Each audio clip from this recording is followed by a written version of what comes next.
Moi, je suis un prêtre de Damas. Je suis né à Damas en 1932. J'ai vécu en milieu chrétien et musulman. J'ai grandi dans ce milieu et je vous assure que ma vie de prêtre récolte une joie immense à la fréquentation des musulmans, à leur amitié, à leur soutien.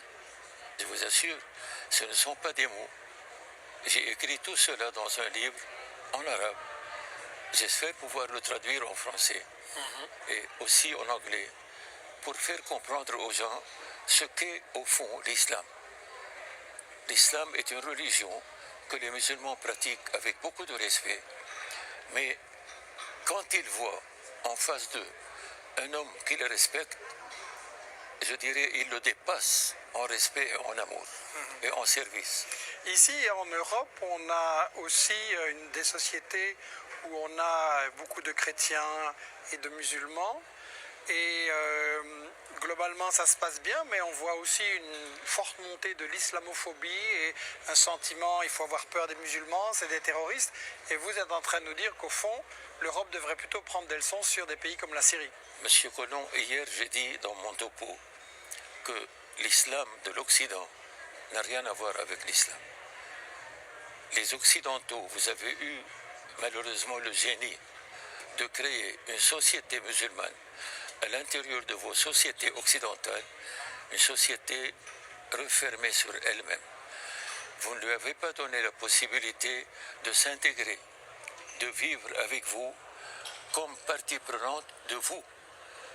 Vous les avez laissés faire les travaux que vos concitoyens répugnaient à faire, et avec le temps, ces sociétés musulmanes refermées sur elles-mêmes, alourdies par un complexe d'infériorité, restent comme une bombe à retardement. Et ce que l'Occident a créé aujourd'hui de toutes pièces, comme je l'ai dit hier, de ce qu'ils appellent le terrorisme musulman, c'est une fabrication strictement occidentale que l'islam n'a pas connue. Et c'est une fabrication qui risque de rejaillir et qui déjà a rejailli sur la société occidentale. Donc vous dites que ça n'est pas le djihad, ça? Non, non, non. C'est un djihad fabriqué par l'Occident pour soi-disant, mater